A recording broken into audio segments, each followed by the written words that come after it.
La revue de presse sur GS Communication. Mesdames, Messieurs, amis de GS Communication, bonjour et bienvenue à ce rendez-vous de l'actualité.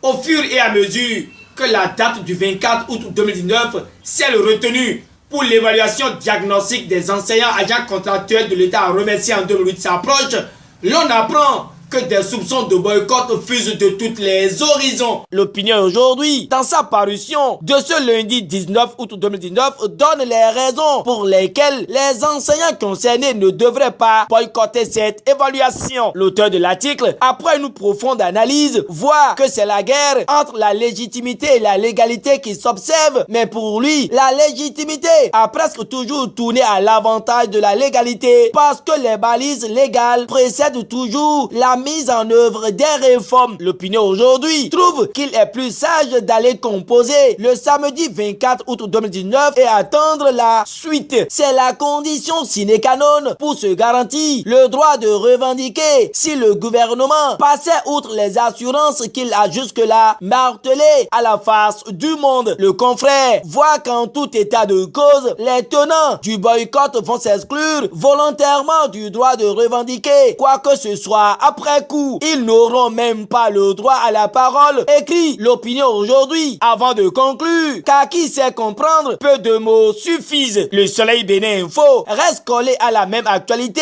et notifie que les agents contractuels de l'État de 2008 sont devant leurs responsabilités. De toute façon, le journal de Hervé Alade expose que la démarche consensuelle et participative du gouvernement face à son option d'évaluer est saluée. Déjà que le syndicaliste Eloge Sema Salésime sur Canal 3 ce dimanche 18 août 2019 désapprouve l'option du boycott et appelle, selon l'actualité, ses collègues à prouver leurs compétences. Sans discourir, les pharaons dévoilent les risques du boycott de l'évaluation diagnostique. Le Béninois libéré s'invite dans le débat et déclare que chaque enseignant doit sauver sa tête. Voilà que le gouvernement sensibilise et les enseignants démobilisent, écrit Dynamise Info. Alors que l'Afrique en marche anticipe sur les présidentielles de 2021 et voit que le peuple est déjà prêt et jure de faire mordre la poussière à la rupture, GS Communication était aux côtés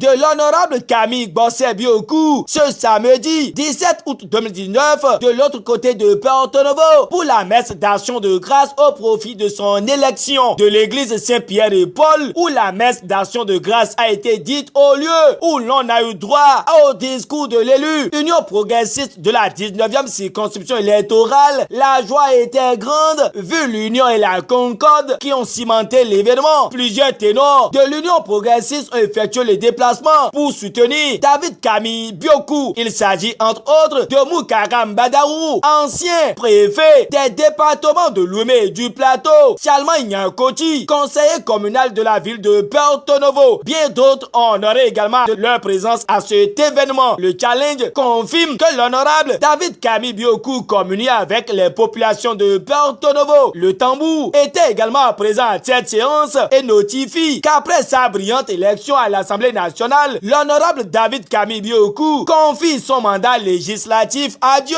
avec une prière spéciale pour le chef de l'État, rallonge Émergence Info. Mais 9 ans après la disparition mystérieuse de Pierre Hubin d'Ivor, que devient-il? S'interroge Matin Libre en manchette. Qu'en disent les activistes d'hier? Aujourd'hui, ouvriers de la rupture s'interroge à nouveau Matin Libre. À sa suite, c'est Point Média qui souligne qu'en attendant la vérité, les familles des victimes de la tuerie post-électorale des 1er et 2 mai dernier entament le deuil car les corps des personnes tuées ont été rendus aux familles pour l'enterrement. Terminons ce premier numéro de la semaine avec le Soleil Bénin Info qui dénonce que 10 églises sont sur la liste noire du ministère de l'Intérieur pour business de la foi et escroquerie des populations. Mesdames, Messieurs, merci de votre fidélité à notre chaîne de communication.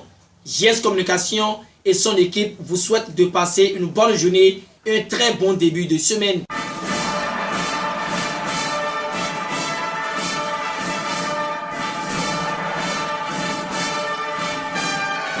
C'était la revue de presse sur GS Communication.